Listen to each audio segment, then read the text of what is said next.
Hi, my name is Dr. Catherine Hughes from Crime Psych. I'm a criminal psychologist and I run a business that enables me to bring knowledge and learning to everyone, not just those who are studying at colleges and university. And I do this by producing a range of blogs, vlogs and free online courses. But I do also run some slightly more in-depth courses, both online and face-to-face. You don't need any previous qualifications to learn with me, and there are a range of subjects available. So once you've finished watching this video, have a look at my website and see if any of those courses are of interest to you.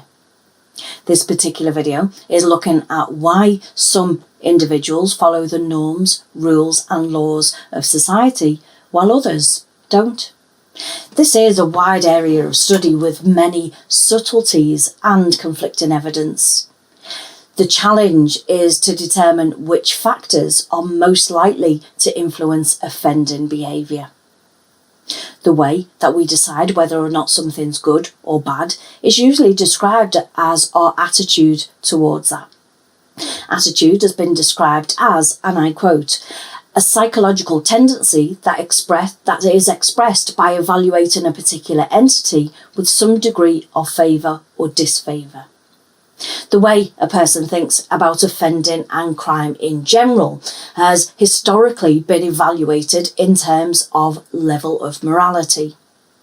Pioneers in moral development, such as Piaget, have proposed that antisocial and criminal behaviour should be examined as the thoughts and judgments an individual makes, rather than how they behave. Once thoughts and judgments are understood, they can be applied across a variety of contexts. Piaget suggested that morality develops through childhood and that it's a learned process. Piaget suggested that individuals construct and reconstruct knowledge of the world through social interactions that occur. Kohlberg extended Piaget's theory to incorporate morality in adults. However, he did acknowledge that the essence of morality lay in the rules of engagement that we learn during childhood, as suggested by Piaget. Kohlberg suggests that a person progresses through stages of moral development and they then use this knowledge as a basis for deciding whether or not a behaviour is good or bad. Kohlberg suggested that an appropriate way to measure level of morality is through the use of moral dilemmas. Kohlberg presented participants with moral dilemmas, and these usually involved a criminal or a deviant act, and they'd ask the participants whether the act should be carried out or not. Participants then had to give a reason for their response. This reason is then used as a basis to determine which stage of morality a person is in.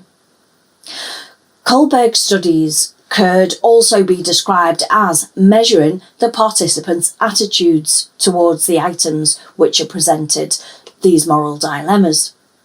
Kohlberg suggests that there are 3 stages of moral development.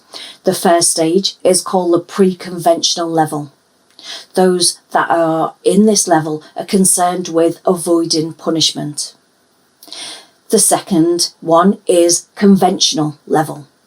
During this stage, people are most concerned with following the social and legal norms of their society. The third and final stage is the post-conventional level. Very few people are said to reach this stage. Most people stay within the conventional level. Individuals in the post-conventional level are concerned with universal ethical principles.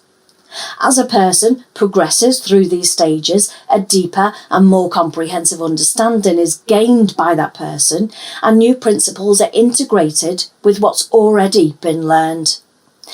It's suggested that this is a one-way process. When this theory of moral development is applied to criminal behaviour, those in the pre-conventional level would refrain from breaking the law because they want to avoid getting caught and sent to jail. Those who are in the pre-conventional level would refrain from breaking the law because they don't want to break the norms and laws that everybody else in their society follows. Those in the post-conventional level, though, would refrain from breaking the law because it's unethical. However, this theory of morality is very rigid and it doesn't allow for any individual or contextual differences. These proposed stages ignore the context or the emotive factors which might influence offending behaviour. However, in terms of how morality develops, there is a lot of support for Kohlberg's stage theory. For example, Snery supports the underlying premise of his theory and suggests some additional points regarding urban and middle class subcultures. A researcher named Greenberg also supports the frameworks proposed by Kohlberg, and he applied the theory to investigate employee theft. Greenberg's findings suggest that those who were in the conventional stage of moral development stole less from the workplace than those who were in the pre-conventional level. This infers that the level of morality can be directly relevant to offending behaviour. Researchers such as Carpendale and Turrell have criticised Kohlberg's theory, though, and they've suggested that it should incorporate a wider view of morality. Turrell began to identify some anomalies in the stage sequence in Kohlberg's theory, and he suggested that there were major revisions that were needed. A researcher named Nusi highlights that just because a person knows the right thing to do doesn't mean that they'll always act accordingly. And finally, researchers named Park and colleagues criticised Kohlberg's stage theory of moral development and suggested that people often show inconsistencies in their moral judgments across various situations. This reflects the concerns that other researchers have made about the situational influences of offending behaviour. The literature on moral reasoning has been applied to differentiate between those who offend from those who don't offend. Chen and Howitz in 2007 suggested that moral reasoning stage and moral values are significantly lower in offenders compared to non-offenders. They concluded that moral reasoning and moral value measures were good at differentiating offenders from non-offenders. However, they found that level of morality isn't of any use in differentiating those who commit different types of offences. These studies have fallen short of providing a meaningful basis upon which to differentiate offenders who commit various types of crimes. However, they have been quite successful in differentiating between offenders and non-offenders. What they've found is that situational and motivational aspects of criminality can't be explained in terms of level of morality. Studies on moral behaviour are quite diverse, and they suggest that the level of morality is relevant to issues such as honesty, integrity, pursuit of specific goals. More recently, in 2011, Graham and colleagues have suggested 5 key areas where morality is directly relevant.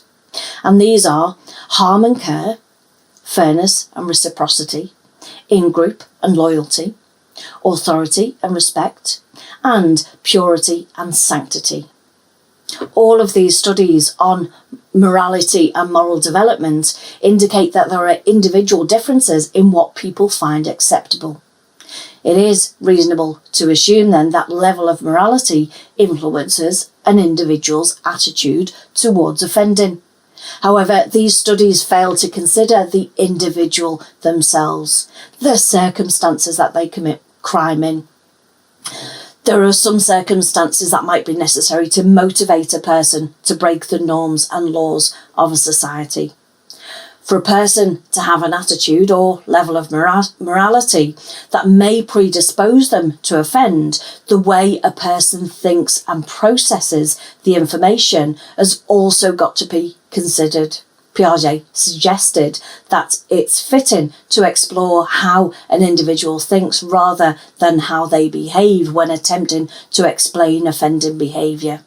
So let's look at that from a real life crime perspective on an actual case. I'm going to use an example of a murder that occurred about 15 miles away from where I live. David Pomfret, age 51, battered Anne-Marie, 49, with a crowbar, hitting her more than 30 times over the head at the stables where they kept horses near their home in Winwick in Cheshire. And that was on November the 2nd, 2018. They were husband and wife. He worked as a computer expert for Barclays. She was suffering from cancer and had mental health problems. She'd recently been diagnosed with autism, which she found to be a relief as it explained some of her behaviour.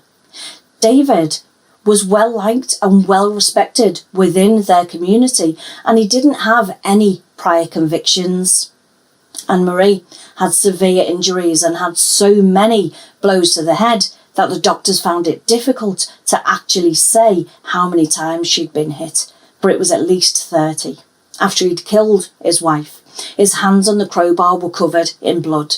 The first thing he did was clean them and throw the crowbar into a nearby pond. He then burnt his blood-soaked sweatshirt in an incinerator. He drove back to their family home, dropping off the tools that he'd collected for a DIY project. He then started sending texts to his wife's phone, asking her where she was.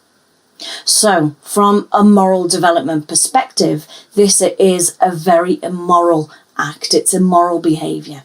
He killed his wife. He got rid of the evidence. He sent texts to her to cover his own back. He got rid of the murder weapon, and he lied time after time after time. It initially seems as though this is a man with no moral standards whatsoever. However, when you look into the case, it reveals a little bit more. Anne-Marie was a violent and abusive woman to her husband and to their daughter. His daughter, after the crime, describes him as the calmest man on the face of the planet. Anne-Marie's mother said that he needed a medal for putting up with her daughter's behaviour. She would be physically and verbally abusive to both of them. On the day of this murder, they'd gone to their stables to see to the horses and pick up tools to do DIY back at that home. Giving evidence during the trial, Pomfret said that his wife was very dismissive of his plans and she started being abusive towards him. She was shouting at him and called him effing crazy, saying that doing the bathroom would create even more shit. She then called her daughter a fat SLAG, which wasn't unusual as she'd called her these names on many occasions in the past. He said that Anne-Marie didn't like the clothes that her daughter was wearing because they were too short or too revealing. Anne-Marie went on calling him a CRAP parent and said that he encouraged her to go out on a Saturday night for sex. She then hit him across his face. He said that this argument was more offensive than usual, but that she had done it before. Anne-Marie then called him limp and useless, which was in reference to erectile dysfunction problems that he had been suffering because of high blood pressure that he'd had. He said that he doesn't remember what happened next. There are mixed views about this case. Some say that he was a quiet man who finally just snapped after years of abuse of his wife. Others say that his actions following the murder were callous and remorseless. So how do you explain this in terms of moral development? He clearly had high moral standards throughout his whole life until that point. Testing moral development in tightly controlled experiments can sometimes make it very difficult to then apply the results to real life cases. I'll leave you to think about that one. I do hope that you've enjoyed this video and found it helpful. I hope that you learned something from it. I'd really appreciate it if you could hit the like and subscribe button if you haven't already. Thank you so much for watching. Bye for now.